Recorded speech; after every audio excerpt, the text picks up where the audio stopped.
अगर आप भी चाहते हैं बंशीधर चौधरी, धर्मेंद्र निर्मलिया, विक्की राजा, आतिश लाल यादव, राजेश रंजन का ऑडियो और वीडियो सबसे पहले आप तक पहुंचे तो हमारे सजनी म्यूजिक को लाल बटन को दबा के चैनल को सब्सक्राइब जरूर करें और साथ में बेल आइकन को दबाना ना भूलें। सजनी music present DJ Hariom Basantpur, DJ Hariom Basantpur, DJ Hariom Basantpur. MR recording studio Abarupatti चौक।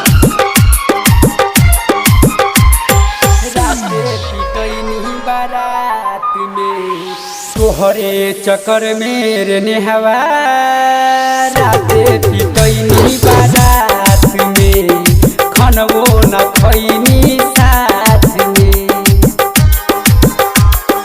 तोहरे चक्कर मेरे नेहवा राते पिटैनी बारात में खनबो न खैनी साथ में कहनी की तोह से पास मत आई है फोटो न खींची है साथ में तोहरे चक्कर मेरे निहवा राते पिटैनी बारात में खनबो न खैनी साथ में तोहरे चक्कर मेरे निहवा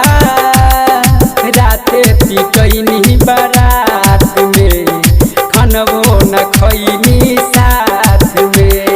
कहनी की तोह से पास मत आई है फोटो न खींची है साथ में तोहरे चक्कर मेरे नेहवा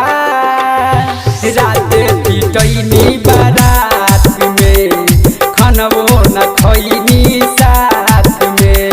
mix by MR recording studio Abarupatti चौक। DJ Hariom Basantpur, DJ Hariom Basantpur, DJ Hariom Basantpur.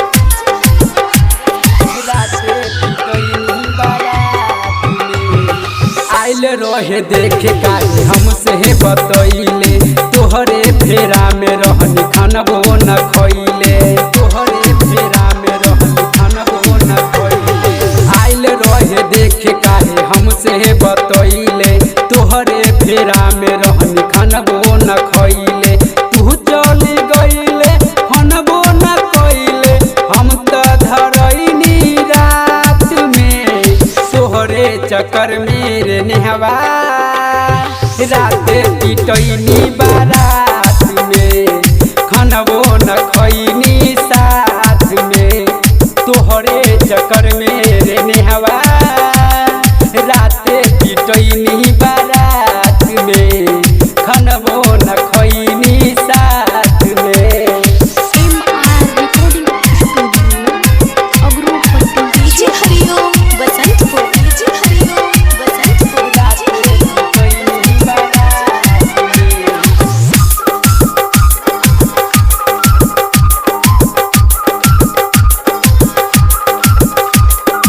तोहरे चक्कर मेरे नेहवा रात पिटैनी बारात में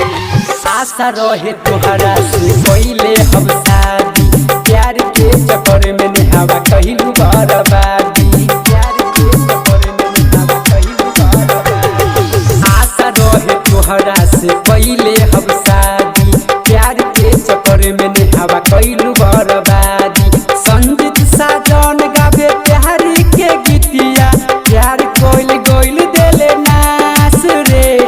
तोहरे चक्कर मेरे नेहवा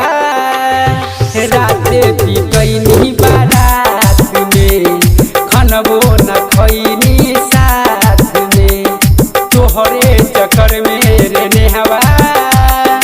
रात पिटैनी बारात में खनबो न खैनी साथ में। Mix by MR recording studio अबरूपट्टी।